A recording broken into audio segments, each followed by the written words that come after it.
Gracias por acompañarnos esta tarde aquí en la presentación del libro Lluvia de Alternativas.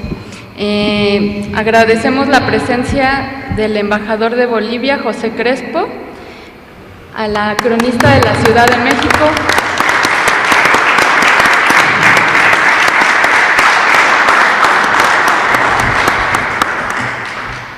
a la cronista de la Ciudad de México, Ángeles González Gamio, por estar presente.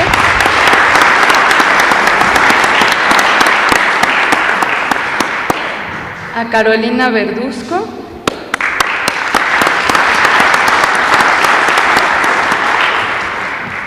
En la mesa nos acompaña el periodista Rubén Luengas.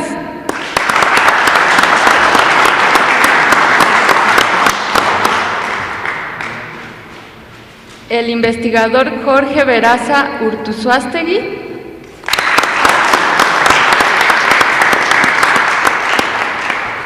Nayeli Moctezuma Pérez, socióloga latinoamericanista. Y bueno, vamos a darle la palabra a, el autor, Pablo Moctezuma, un fuerte aplauso.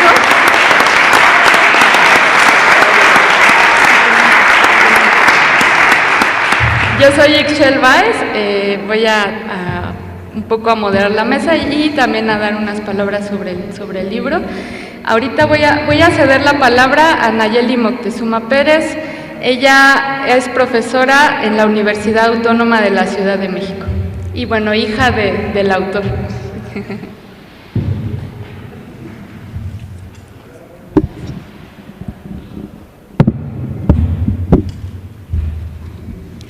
Hola, muy buenas tardes.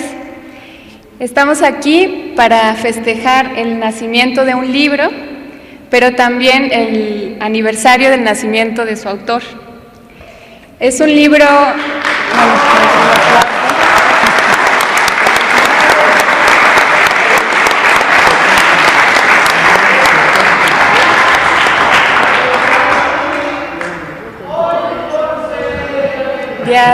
Cumpleaños te las cantamos a ti.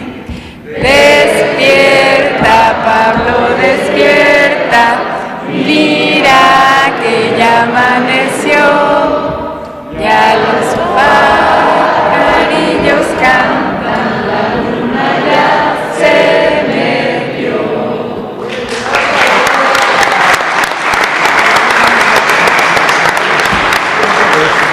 Era un secreto, pero bueno. No hay, ¿cómo? Con más de dos ya no es un secreto. Felicidades. El día de hoy presentamos este libro, Lluvia de Alternativas, que es un libro muy completo, diverso, integral, como las diversas cualidades e integridad de quien lo escribió. Hoy festejamos la lluvia de alternativas plasmadas en este libro y también la lluvia de saberes, experiencias, luchas y reflexiones que Pablo Moctezuma ha desarrollado en sus años de vida. Es un libro que mira al pasado con ojos agudos, mientras con las manos prestas abre brechas hacia un futuro soberano y justo. Un libro que señala las problemáticas más acuciantes de nuestros tiempos, buscando soluciones no solo viables, sino urgentes. Es un libro donde gotean respuestas a qué pasa, por qué y cómo podemos hacerle frente. Se compone de 70 temas de lectura ligera como una llovizna. Aunque hable de tormentas como la guerra, el imperialismo, la crisis global, económica, política, ambiental, a pesar de ello siempre aparece un rayo de luz entre los nubarrones, el de la organización, la lucha, las alternativas concretas para una vida digna. 70 temas en sincronía con la vida del autor, que ha dedicado la mayor parte de su existencia a estudiar la realidad para transformarla, a pasar del dicho al hecho, a organizar desde ya la construcción de un mañana distinto. Y como el tiempo no es lineal y el pasado está presente en el futuro, con este libro se pueden tejer tramas que recuperen los hilos de una historia emancipada de los relatos oficiales, los hilos de las vidas de quienes han luchado por la transformación profunda y de raíz, los hilos de los acontecimientos históricos que repercuten en nuestro presente. Esta memoria histórica se entreteje con las estrategias actuales que son necesarias para remendar el tejido social roto por la rapacidad capitalista. En estas páginas hay mucha tela de dónde cortar para urdir otro mundo. Pablo Moctezuma, un hombre multifacético, como puede verse en estas páginas o en la convivencia cotidiana, hace un trabajo periodístico, histórico, teórico-práctico, con un compromiso evidente y con la maestría de poder combinar rigurosidad con amenidad. Si bien este libro recoge artículos de los últimos años, en sus páginas se precipitan las 7 décadas de experiencia, sabiduría y amor por la humanidad de este hombre que felizmente es mi papá. Felicidades, porque esta lluvia de alternativas alimenta caudales de esperanza para nuestro México querido. Felicidades, Pablo Moctezuma, porque de tu vida y tu obra abreva la lucha por una nueva alborada.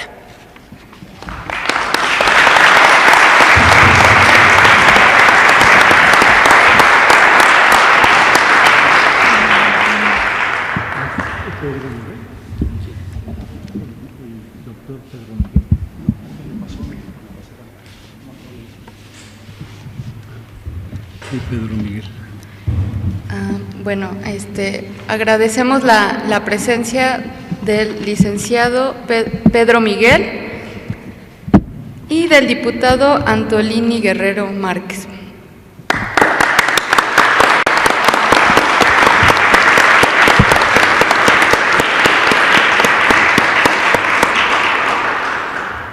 Bueno, pues agradezco la invitación a Pablo para presentar el libro Lluvia de Alternativas. Lluvia de Alternativas es una labor muy importante para nuestros tiempos y los que le siguen. Nos lleva a reflexionar ante la realidad que vivimos a nivel mundial.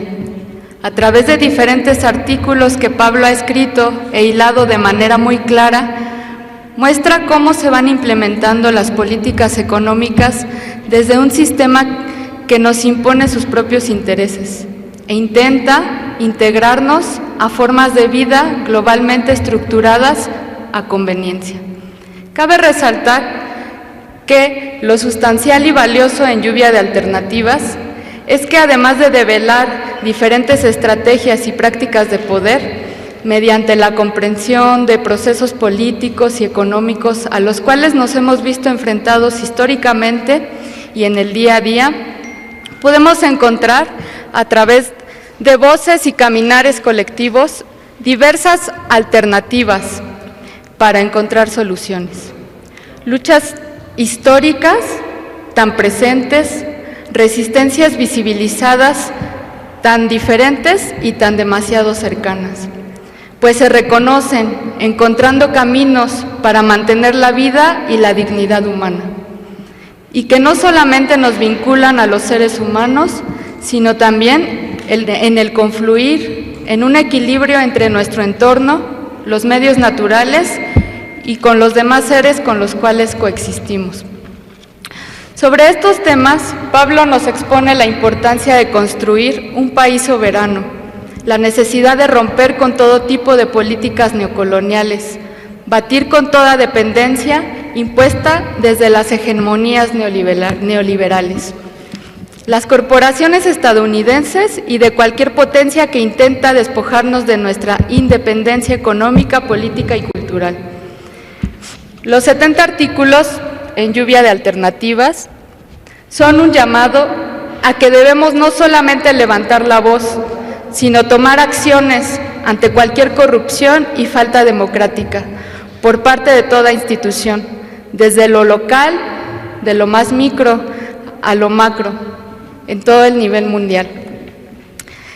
Evidente es el ejemplo que nos cuenta, nos explica el caso de la ONU, con discursos de poder que desde décadas disfrazan sus acciones, justificando su existir en la supuesta cooperación para solución de problemas internacionales, de carácter humanitario, económico, social, cultural, como una máscara del respeto al derecho humano. Y por otro lado, fomenta apoyo a los países bélicos. Así va callando por los miles y millones de muertos ausentes de justicia, aquella justicia que tanto nombra. Con su Consejo de Seguridad, conformado por 5 países permanentes, potencias que toman decisiones ante 193 países, donde lo más representativo ha sido el castigo y la destrucción, el despojo territorial mediante la invasión militar. El primero y más claro ejemplo ha sido la bomba atómica lanzada por Estados Unidos en Hiroshima y Nagasaki. Otro ejemplo, con ya 60 años y en vigencia, es el ilegal bloqueo contra Cuba, país con larga lucha revolucionaria que ha resistido y resiste en defensa de su soberanía, atacado principalmente por el decadente y todavía tan lastre imperio yanqui. En junio del 2021, 184 países votaron en la ONU a favor de que se levantara este bloqueo económico, el cual no permite el libre ingreso de medicamentos, alimentos, remesas, gasolina, equipos tecnológicos, y por 2 países que votaron en contra, Estados Unidos e Israel, el bloqueo sigue. No es posible que se mantengan vigentes instituciones que predican discursos de paz, humanismo, justicia, cuando en realidad ejercen prácticas de violencia física, psicológica y simbólica a nivel mundial. Cuba es un ejemplo de soberanía. A pesar de los bloqueos, podemos ver cómo envía médicos y no bombas. Su estructura educativa vincula sentidos éticos en la construcción ideológica, formación de una conciencia, además de los conocimientos científicos, integra, construye una relación más estrecha del estudio con la vida, el trabajo y la producción. Por ahí alguna vez una compañera cubana me contó cómo ella, desde niña, en la escuela, pues además del estudio, sembraba, aprendían a cosechar, y de esta manera también sabían el trabajo que el campesino vive. Ejercer la soberanía alimentaria es un derecho humano. Lluvia de Alternativas nos dice que es necesaria una renovación de la ley agraria y de la ley de patentes. ¿Por qué? Actualmente las grandes corporaciones son las que se benefician. El 50% de los alimentos que consumimos vienen del extranjero. Tenemos que respaldar la producción nacional, ser sustentables y dejar de depender del exterior. Urge prohibir las semillas transgénicas, que acaban con la variedad de nuestras semillas milenarias. Expulsar a las corporaciones como Monsanto, que son un cáncer para el país, para el sector agropecuario.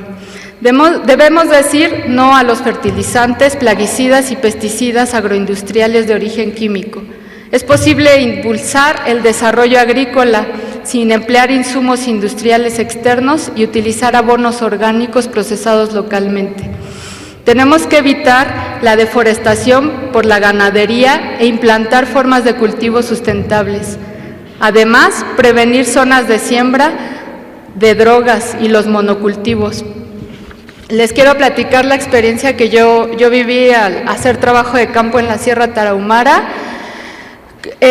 La gente pues ya no podía sembrar su maíz porque el territorio pues fue desplazado por el narcotráfico.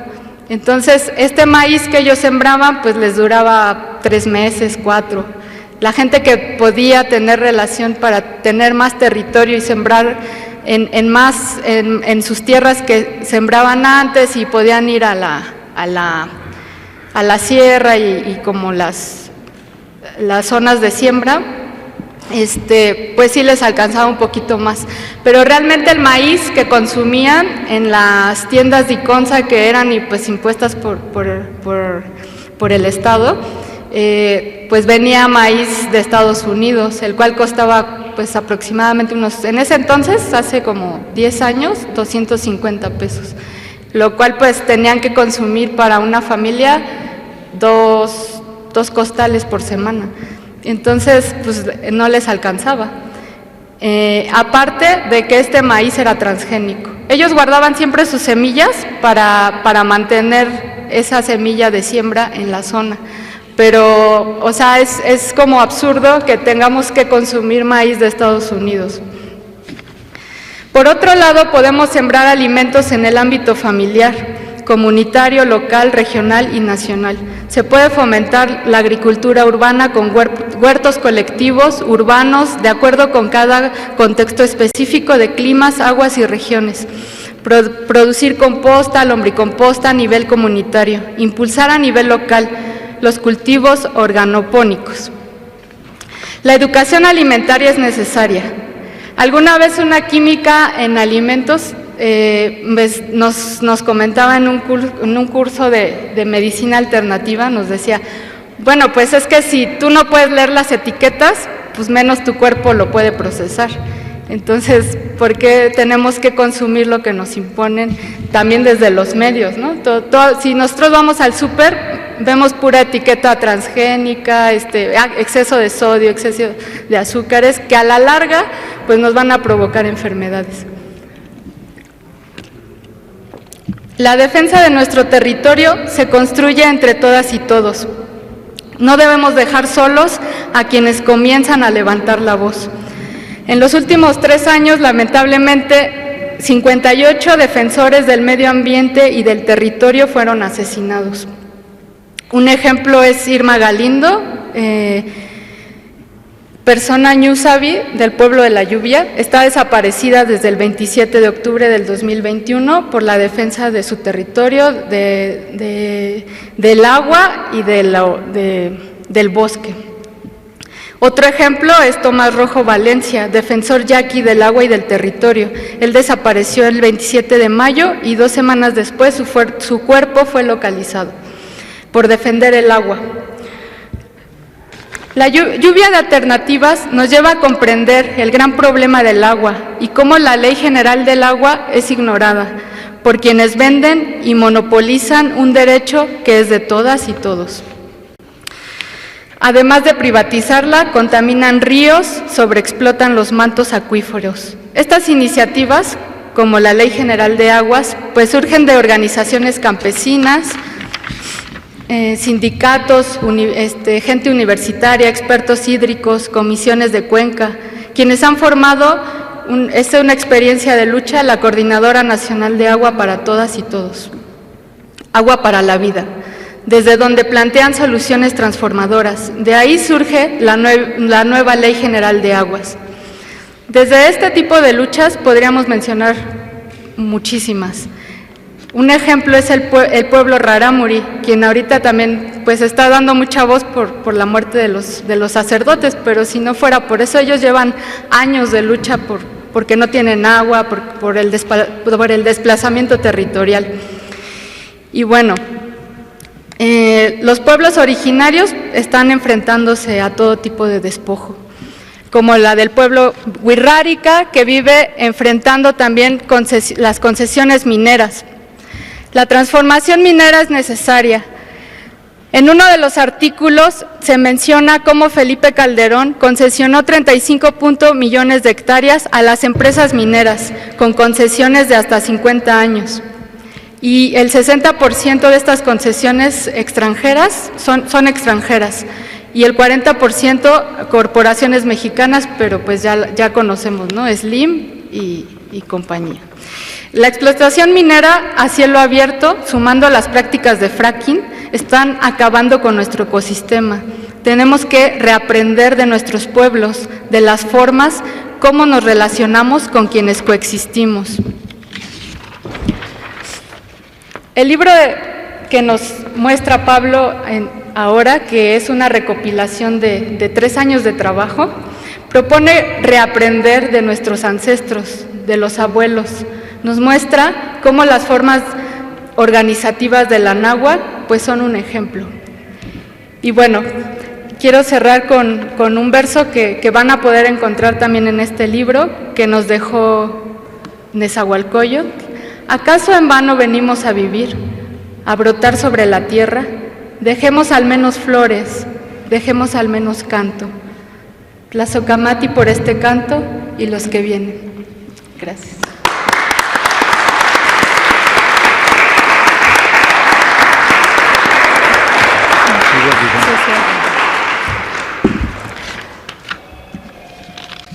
Bueno, vamos a darle a continuar con Rubén Luengas, periodista mexicano que ha trabajado en medios nacionales e internacionales, ganador de premios como el Mark Twain, 3 premios Emmy, entre otros.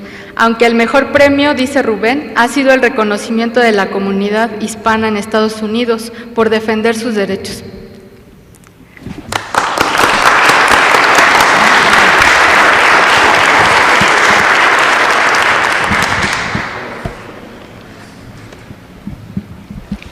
Muchísimas gracias. Les voy a leer nada más la última parte de la dedicatoria del libro. La primera no, porque pero la última parte de la dedicatoria dice: con la alegría de compartir la misma causa de la verdad. ¿No se escucha? ¿No? Ah, caray. ¿Aló, aló? ¿Ahí está? Decía yo que en la dedicatoria de Pablo al regalarme el libro, en la última parte dice: con la alegría de compartir la misma causa de la verdad. Esto a mí me emociona muchísimo porque pues el tema de la verdad, ¿aló? Sí, el tema de la verdad es un tema muy llevado, muy traído, y a veces todo mundo en algún determinado momento nos sentimos dueños de la verdad, y creo que podemos coadyuvar a ofrecer partes para encontrar la verdad, y yo creo que Pablo Moctezuma Barragán, me desconcierta el que se esté yendo. ¿Hablo así o le sigo? ¿Así? ¿O les hablo sin el micrófono? Sí, mejor, porque si no, mejor sin el micrófono. Ahí lo pongo ahí cuando funcione bien, cuando funcione no, porque si no me estoy concentrando demasiado en eso. Y lo que quiero decir viene del corazón, porque como ustedes saben, independientemente de que no me gustaría que esto fuera así un preaching to the choir, o sea, de predicarle al coro, aquí no hay que convencer prácticamente a nadie. Si están aquí es porque, pero a fin de cuentas, ¿cuál es el reto que nosotros tenemos para que esto pueda irrumpir en las conciencias colonizadas de la gran mayoría de los mexicanos, desgraciadamente? Cuando Pablo aquí trata, somos un pueblo soberano, somos un país soberano. Yo desgraciadamente creo que no somos un país soberano. Creo que más bien es una declaración de deseo de Pablo, pero sinceramente no creo que seamos un país soberano. Es más, no creo que seamos ni siquiera independientes. Pero aquí nos ayuda mucho Pablo a entender por qué no en lo que yo estoy diciendo, porque nos habla en todo lo que ha hablado y lo que ha escrito, y en estos artículos nos habla acerca de esta integración progresiva, paulatina, en secreto muchas veces, de nuestro país a la integración de América del Norte. En principio Canadá, México, Estados Unidos, que se viene gestando desde hace muchísimo tiempo, incluso la integración militar a través del Comando Sur, Comando Norte de México. Pero la gente dice: llegó un gobierno distinto, llegó un gobierno de izquierda, llegó el gobierno de Andrés Manuel López Obrador, por lo tanto las cosas van a cambiar. Y pues yo veo que en lugar de que cambien, estoy viendo, y me gustaría que en un futuro incluya el tema 71, Pablo, estoy viendo esto que nos propone el presidente Andrés Manuel López Obrador, o que él dice que él lo propone, no como Carlos Salinas de Gortari desde un principio para acá, de la integración con México, Estados Unidos y Canadá, etcétera. Luego, algo que también le dedica aquí en el libro Pablo, la Alianza para la Seguridad y la Prosperidad de América del Norte, ASPAN, en una reunión del presidente Fox, del presidente Bush, y el canadiense era Martins. Era Martins, en Waco, en Texas, en marzo del 2005. y establecen un criterio de seguridad del norte que incluía los recursos energéticos de México. Entonces yo aquí veo algunos matices, por ejemplo, el litio. Hoy el presidente habló acerca de la nacionalización del litio allá en Washington, pero al mismo tiempo el presidente, cuando no fue a la Cumbre de las Américas, realizada en Los Ángeles, Cumbre de las Américas que tiene su génesis en la ciudad de Miami en 1994, cuando entra en vigor el Tratado de Libre Comercio de México, tiene su génesis ahí con la propuesta de lo que se conoce como el Washington Consensus, el consenso de Washington, un decálogo de un recetario hecho en los Estados Unidos para toda América Latina. Por eso ahí andaba el señor Carlos Salinas de Gortari, y yo digo así, ¿no?, con su portafolio tratando. Luego Fox, que cuando se realiza la Cumbre de las Américas en Argentina, el presidente Néstor Kirchner dice que se vaya este cuate a gobernar México. Lo eligieron allá, a mí me eligieron para gobernar la Argentina, y decía Fox, es que estos cuates quieren reinventar la rueda, ya todo está inventado. Y es justamente lo que a lo largo de todos los temas que trata aquí, yo me lo acaba de dar, pero lo estuve leyendo electrónicamente, pero me cuesta mucho, yo leo mucho en el baño y me cuesta mucho trabajo llevarme el celular al baño, pues no es muy cómodo, y las luces y tal, pero muchos de estos temas los hemos hablado a lo largo de mucho tiempo, Pablo y yo, y creo que es de una aportación maravillosa, alternativo desde lo alternativo, porque a fin de cuentas, Pablo, y lo quiero felicitar no solamente por su cumpleaños, porque hay gente que le pone años a la vida, él le pone vida y reflexión a los años, a la luz de la inteligencia y de la verdad que él plantea aquí. Como todo el mundo sabe, viene de una familia plural, diversa, donde hay de todo, muy enriquecedor puede ser aquello, pero él pudo haber luchado o pudo haber elegido luchar, como mucha gente lo hace, luchar por tener, en lugar de luchar por ser. Y aquí nos ofrece todos estos elementos de los que hablabas tú brillantemente en la presentación, estos elementos de cómo nutrirnos y reaprender de nuestros antepasados de una manera realista. A veces, yo disiento, a veces, no sé si con Pablo también no lo hemos hablado, pero hay determinados usos y costumbres que de repente me parecen tremendos. Una vez discutía yo con un antropólogo de estos usos y costumbres de la, ¿cómo se llama?, la ablación en países africanos todavía hasta la fecha, y decía, no te metas, es que es cultural. No, ¿cómo va a ser cultural? Bueno, en México también hay algunas aberraciones, y me ha tocado como periodista estar viendo dentro de las comunidades indígenas la explotación a la mujer de la comunidad indígena, y las mujeres cargando la leña como bestias, y los esposos alcoholizados en San Juan Chamula, cosas verdaderamente brutales. Entonces, Pablo siempre está revisitando la parte creativa de esas comunidades. A veces yo he pensado, no lo hemos hablado también, pero esta polémica si de México es mestizo o no es mestizo. Ahorita, por ejemplo, pedir perdón, está bien, yo no digo que no se pida perdón, España, pero hoy están asesinando indígenas en Chiapas, en este momento. Hoy tendríamos que no nada más reivindicar, sino no reintegrar a nuestra visión también, sino ver cuál es la síntesis de este país plural, indígena, etcétera, donde se siguen faltando el respeto a la dignidad de los indígenas. Antropológicamente estoy en contra de la idealización de cualquier grupo humano. Por ejemplo, esto que dice el presidente recientemente de que, o constantemente, el sagrado, inmaculado pueblo de México, no lo hay.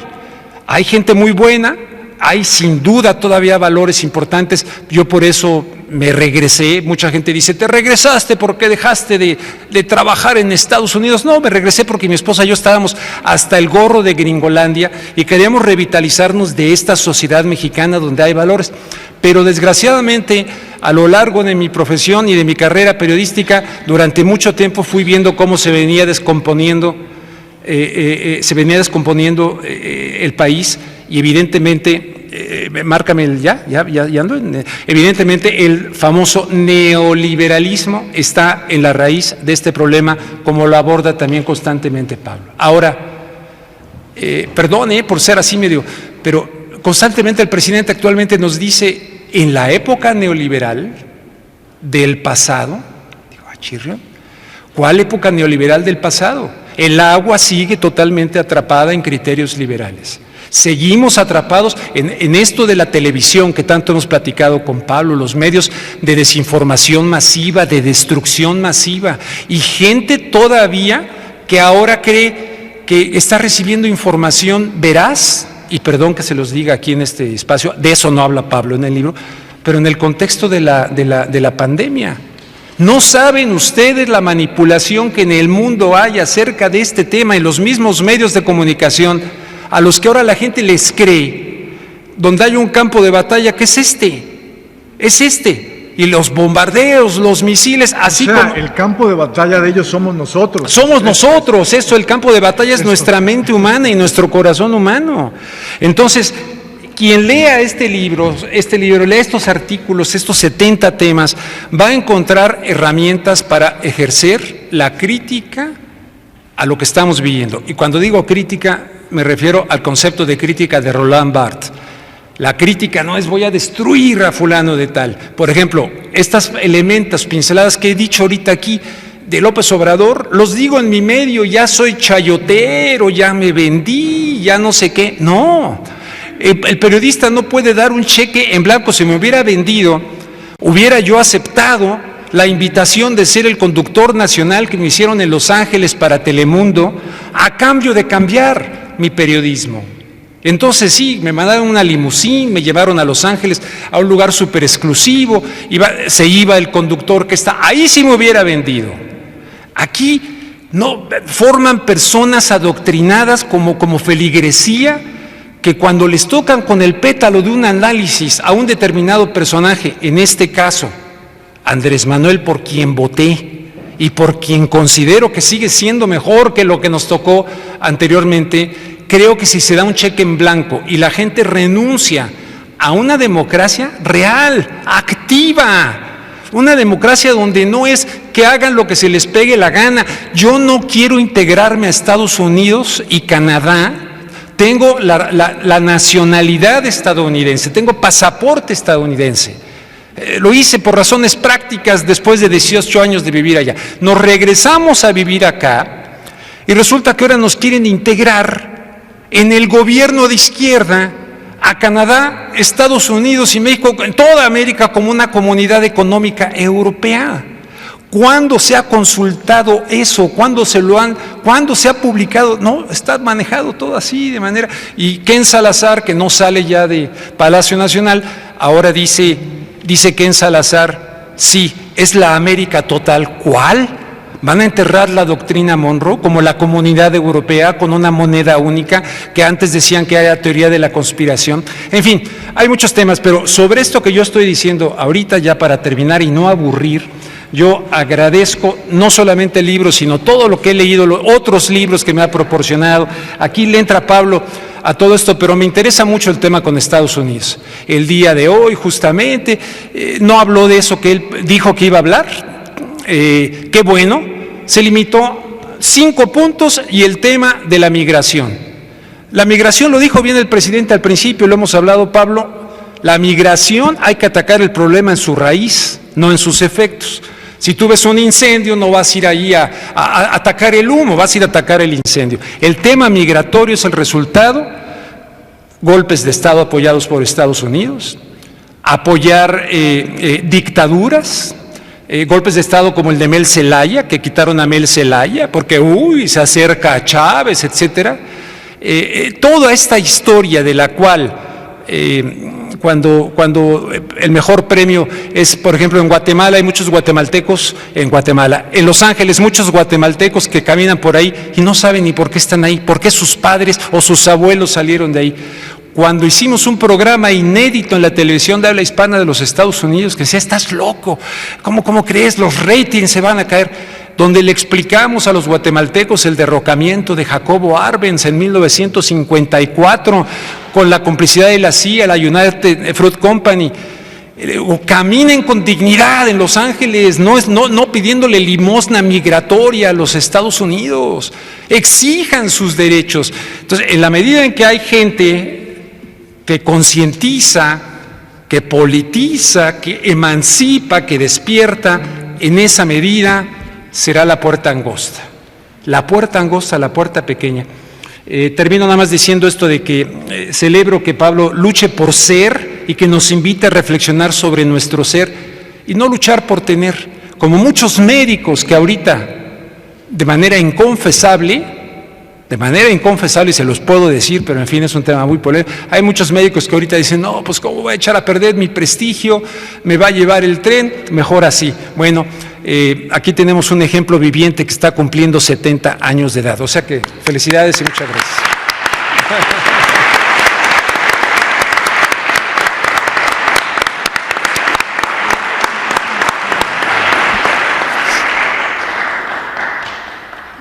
Ay, perdón. Los micrófonos.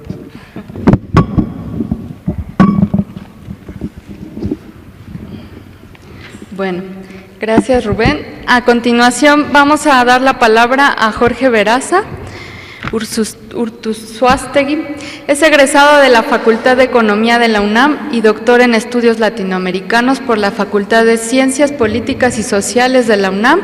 Desde hace 40 años se dedica a la investigación integral de la sociedad contemporánea y del funcionamiento del capitalismo a nivel mundial. Actualmente es profesor de Psicología Social en la Universidad Autónoma Metropolitana, Iztapalapa.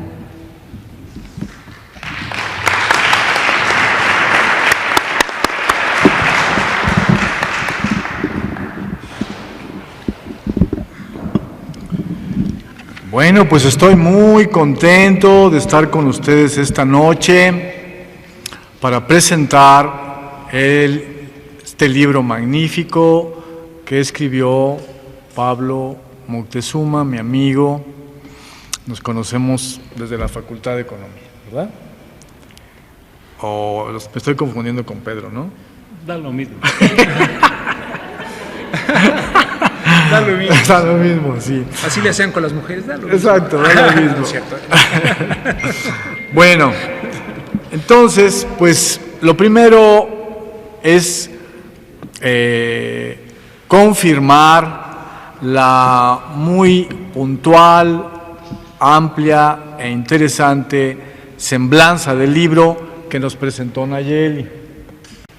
Y también confirmar la también muy puntual y luego incluso metiéndose en detalles muy importantes, el panorama que nos ofreció Itzel.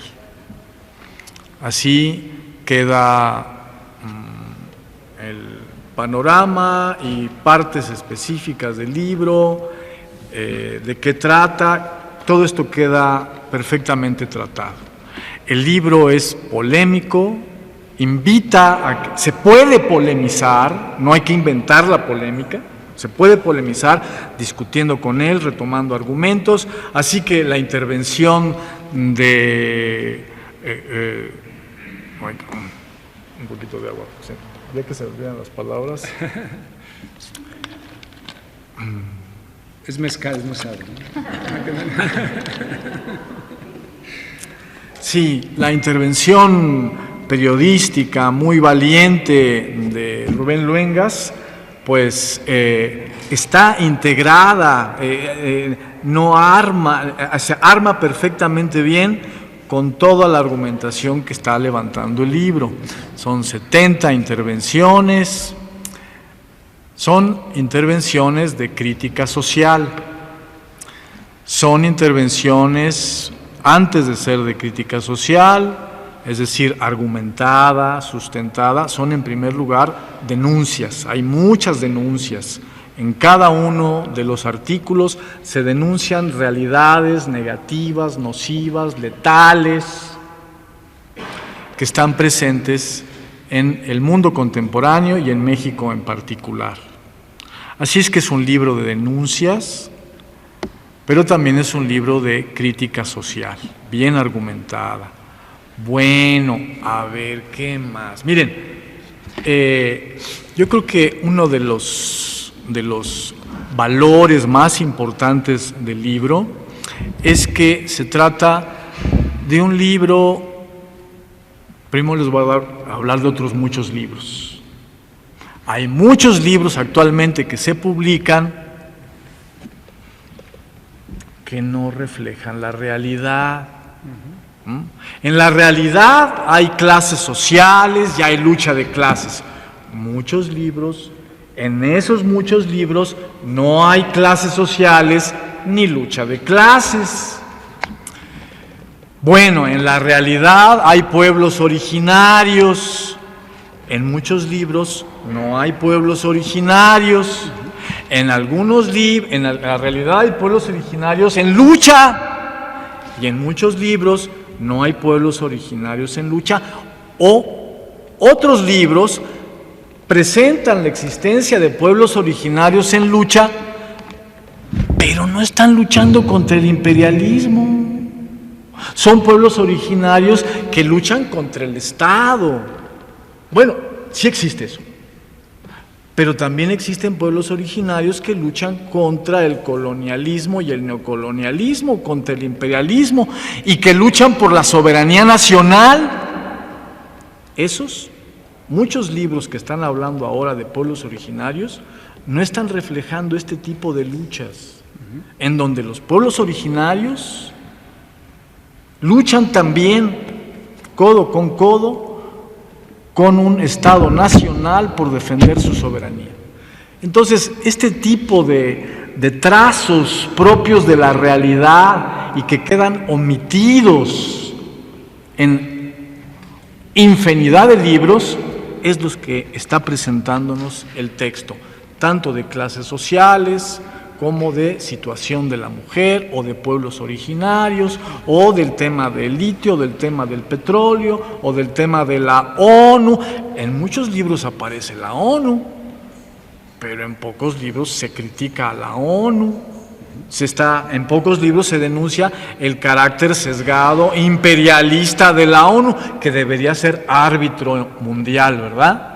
Entonces, esa es una realidad y no aparece en muchos libros. Aquí se aparece.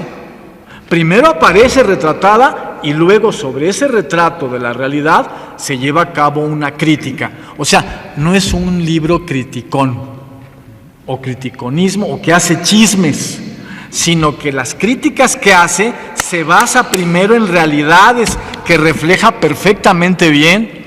O sea que el valor fundamental del libro es este carácter tan importante del lenguaje humano, que lo distingue del resto de lenguajes animales, su carácter referencial. Que las palabras que decimos se refieren a realidades, en primer lugar a objetos. Muchos de los lenguajes animales, pues, son inmediatamente emocionales, no son referenciales. Hablan de realidades totales, son prácticos. Actúa el león para que tú tengas miedo. O sea, es un lenguaje, se dice manipulatorio, holístico, te enfrenta a una totalidad y tú inmediatamente tienes que responder. Con una práctica, pues se trata de que retrocedas, que huyas, que te hundas, en el caso de este rugido del león. En cambio, las palabras humanas, su principal función es la referencia al objeto. Claro, uno puede decir una referencia al objeto gritando o llorando en una telenovela y demás, pero la función específicamente humana es esta referencial, que puede tratar el objeto con verdad, referirse al objeto. Y ahí nos ponemos de acuerdo o discutimos o le hacemos así o asado. Se posibilitan solidaridades a partir de la verdad, no solamente a partir de fantasías o utopías. ¿Sí? Entonces, este libro nos sitúa muy de lleno. En cada uno de los ensayos tiene toneladas de realidad expresándolas para poder platicarlas, para poder discutirlas, para poder quedar de acuerdo, para decir, oye, mira, te equivocaste aquí, mano, porque, o sea, así sí se nota ciertas incoherencias que pueda haber, ¿no? Porque si me hablan de fantasías y me quitan y me sustraen ciertas realidades, entonces, pues ya es un poco, a ver, para discutir contigo tengo que inventar primero el tema y luego ponerlo en claro y luego ya, ahí voy, no, mira, aquí está puesto claro el tema. Así que pues, es un libro denunciativo, es un libro con una gran carga referencial de la realidad y por eso es un libro de crítica social auténtica. Crítica social auténtica, ¿y cómo está enarbolada esta crítica? Habla de muchísimos temas, ¿no? Porque se trata de una intervención político-revolucionaria. Ese es el problema del libro, ese es el tema del libro. Vamos a construir una estrategia, vamos a ponernos de acuerdo para transformar la realidad. Esa realidad de qué se habla tiene muchos aspectos que no nos gustan y hay que cambiarlos. ¿Cómo? Pues poniéndonos de acuerdo, ¿no? Entonces el libro trata de que nos pongamos de acuerdo, entonces por eso argumenta. Mira, la realidad está así y así, no como dicen y tal, sino así y asado. Y bueno, hay que tomar en cuenta al proletariado, en la sociedad mexicana. El proletariado. Pues ¿qué no? Ya se acabó eso. ¿Qué no con el hundimiento de la URSS? Pues ¿cuál proletariado? No, pues el libro que habla, especialmente aquí en el inciso, en el artículo 33, la mortaja, artículo 35, la transformación que viene, factores externos e internos de cambio revolucionario. Eso, existe el proletariado, la clase obrera tiene un papel fundamental en esa transformación que quisiera. O sea, si tú hablas de la realidad, entonces tienes que tomarla en cuenta. Si tú manejas una ideología engatusante, entonces vas a decir que el proletariado ya no existe, o ya no lucha, o está completamente integrado, o es una realidad del siglo XX, pero ahora estamos en el XXI, o sea, como a 5 centímetros, como a 50 centímetros del piso, todos flotando. Bueno, pues este libro, otra vez, no, mira, aquí está la realidad y aquí hay proletariado, aquí hay pueblo, cabrón. Aquí hay pueblos originarios, están luchando así y asado. Ya les dije, no nada más como los pueblos originarios de George Soros, que son pueblos originarios que son pro globalización en contra de soberanías, sino que aquí hay, sí, también hay ese tipo de pueblos originarios porque existen en la realidad, ya están suficientemente manipulados, pero hay otros pueblos originarios que están luchando también por la soberanía nacional y que no les gustan las manipulaciones de Soros y así seguido. O sea, que aquí aparecen actores políticos fundamentales, como las mujeres, como los obreros, como los pueblos originarios, y cómo llevar a cabo una acción conjunta de estos sujetos históricos. Es un problema. Y este problema es el que está presidiendo la escritura del libro. Tiene 3 años de escrito. Bueno, este problema lo trae Pablo hace 1 década, 2 décadas, 3 décadas. ¿Hace cuántas décadas tienes ese problema en la cabeza? Y entonces Pablo intenta dar respuesta a este problema parte por parte. Aquí tenemos 70 partes del problema que van quedando integradas. ¿Cómo ponemos de acuerdo a mujeres, a la clase obrera en contra de los capitalistas, a pueblos originarios y a todo el pueblo de México en contra del imperialismo norteamericano, el imperialismo español, etc.? ¿Cómo los ponemos de acuerdo para una intervención política eficaz? Esta es la gran preocupación de fondo que tiene el libro y por eso es que tiene que hablar de realidad. Para no empezar a decir mentiras y vamos a quedar de acuerdo, pero ¿de acuerdo de qué? Que nuestro acuerdo tenga arraigo, tenga practicidad. Entonces, Por eso el libro se construye como está. Bueno, tiene el gran mérito de entender, bueno, a ver, yo ya no voy a extender en eso, sino que voy a plantear dos ejemplos, pues un poquito, no son el centro del libro, pero en otro sentido son importantes para el libro. Por ejemplo, aquí tenemos, son temas que a mí me interesan en este momento, ¿no? Les digo que no son los más importantes del libro, pero aquí se hace un homenaje a Netzahualcóyotl en el artículo número 45, y se hace una semblanza del personaje histórico, ¿no? El Tlatoani de Texcoco, Netzahualcóyotl. Se hace una semblanza, el rey poeta, el rey pues no era rey, ¿verdad? Pero era el Tlatoani, poeta de Texcoco. Y la semblanza es muy agradable, muy amena, muy puntual, muy bien fundamentada en las fuentes históricas y muy bien entendido y asumido el personaje. Pero, contrasta con el Netzahualcóyotl, híjole, con el Netzahualcóyotl de Miguel León Portilla.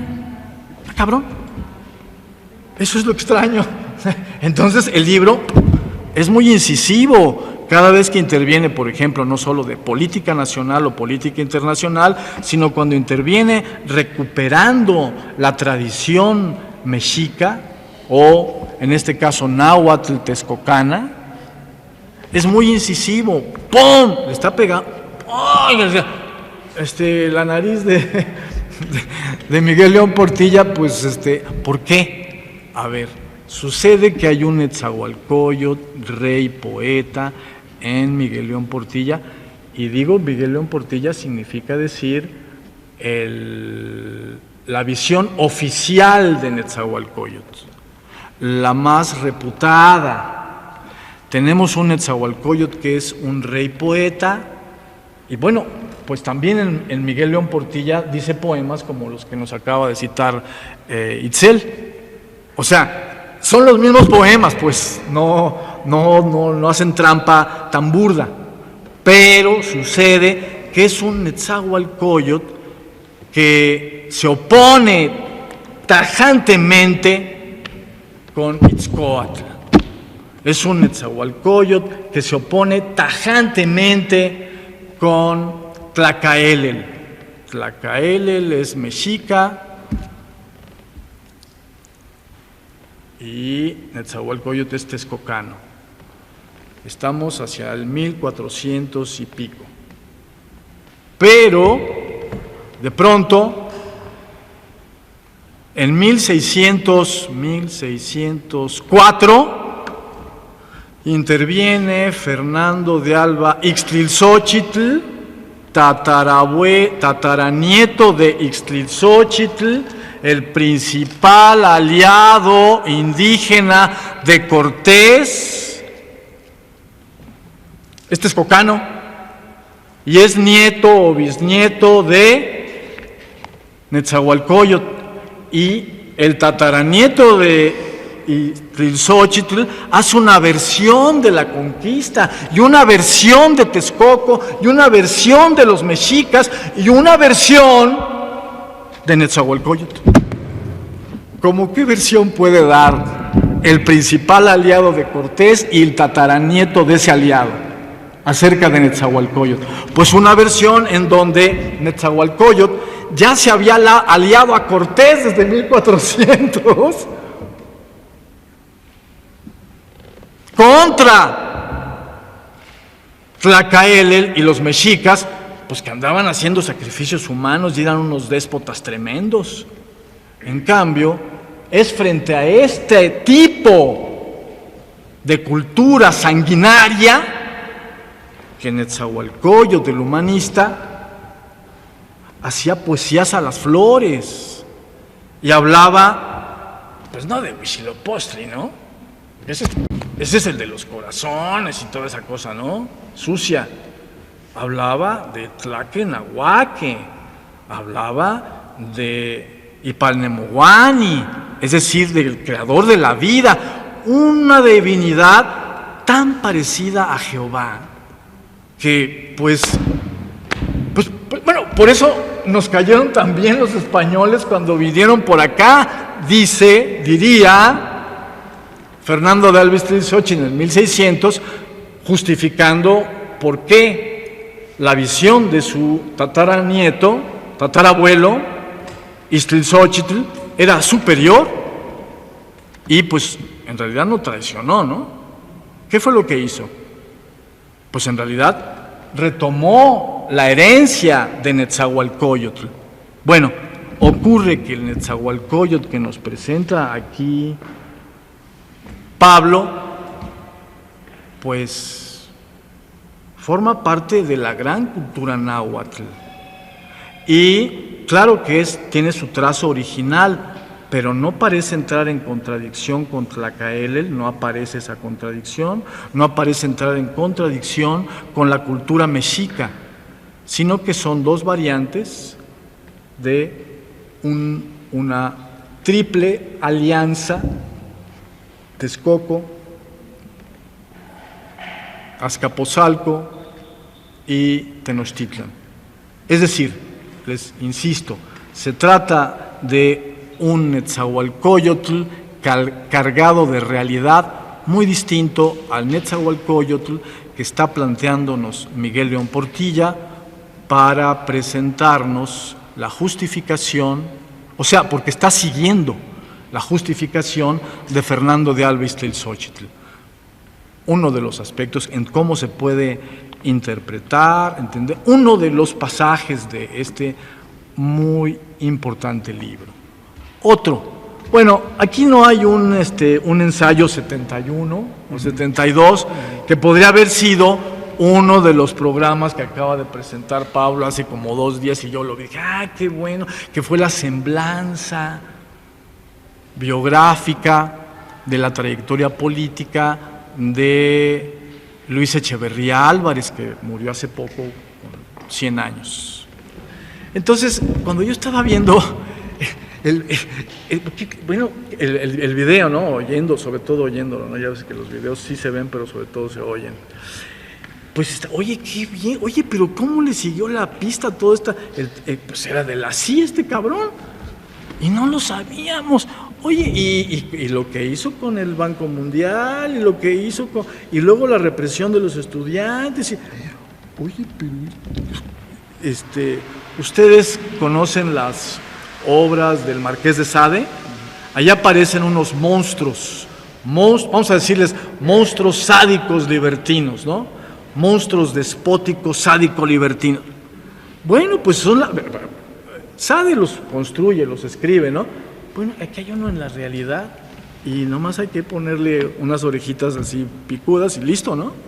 Pero los asesinatos, las palabras no dichas, en lo oscurito y demás, es tremendo lo que está presentándonos Pablo a modo de denuncias, a modo de realidades de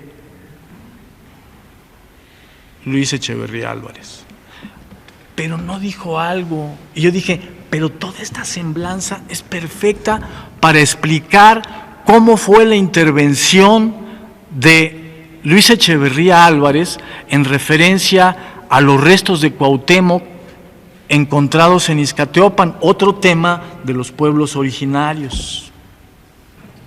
Porque tuvo una intervención en 1976, aparentemente propiciatoria de que se reconociera la autenticidad de los restos de Cuauhtémoc encontrados en Izcateopan. Cuauhtémoc es el tlatoani, representa el jefe de la resistencia irreductible en contra del colonialismo. Ejemplo para la lucha de resistencia actual en contra del neocolonialismo. Entonces es un tema decisivo, no solo de los pueblos originarios, sino de todos los pueblos de América luchando en contra del imperialismo y el neocolonialismo. Es muy importante la figura de Cuauhtémoc. Y a la CIA le puede interesar saber algo acerca de Cuauhtémoc o que no se sepan muchas cosas de Cuauhtémoc. Y a Luis Echeverría, que tiene que ver con la CIA, o sea, ya viendo todas las conexiones que nos presenta Pablo, entonces uno dice, cabrón, ¿cómo fue que estaba tan favorable supuestamente en el discurso?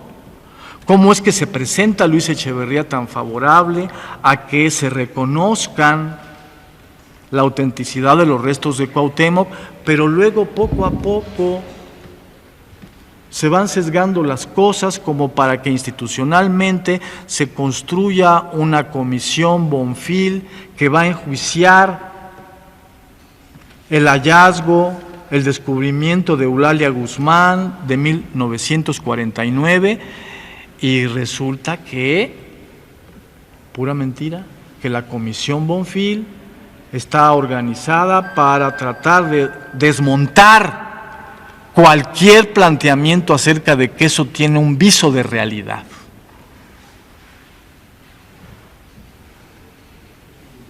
¿No estaba de acuerdo Luis Echeverría en esto? ¿No propició de esta manera las cosas? Bueno, en fin, se pueden hacer hipótesis, se puede discutir con el libro, se pueden hacer profundizaciones.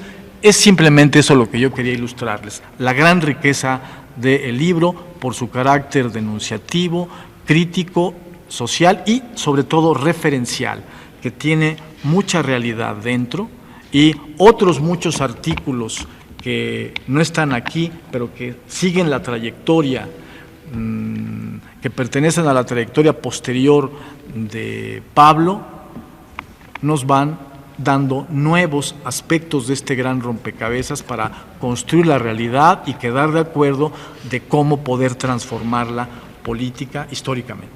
Sí.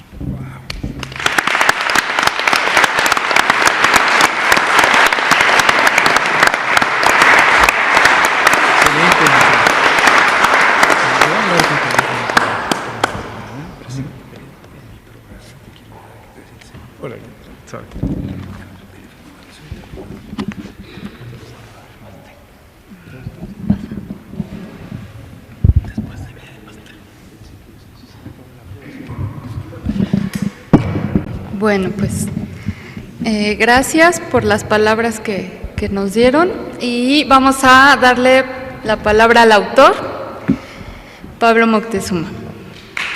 ¿Y el pastel? Y un anuncio de que terminando va a haber un pastel, entonces espero que se queden para compartir con nosotros. Gracias.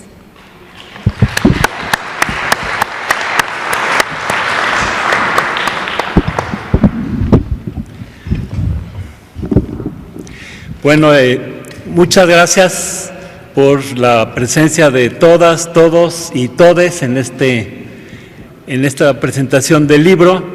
Yo agradezco de corazón el que me acompañen en este evento, y también los que tengan el interés de leer el libro, pues me va a dar muchísimo gusto, va a ser mi mejor regalo. Agradezco de corazón las palabras de Nayeli, de Ichel, de Jorge, de Rubén, y quiero cerrar de una forma muy, muy breve diciendo: basta de lamentaciones, nos tenemos que organizar. Sí existen soluciones por las que hemos de luchar, porque hay alternativas a montones, el camino vamos a encontrar. Levantemos nuestros corazones, pues sí, nuestros pueblos van a triunfar. Muchas gracias.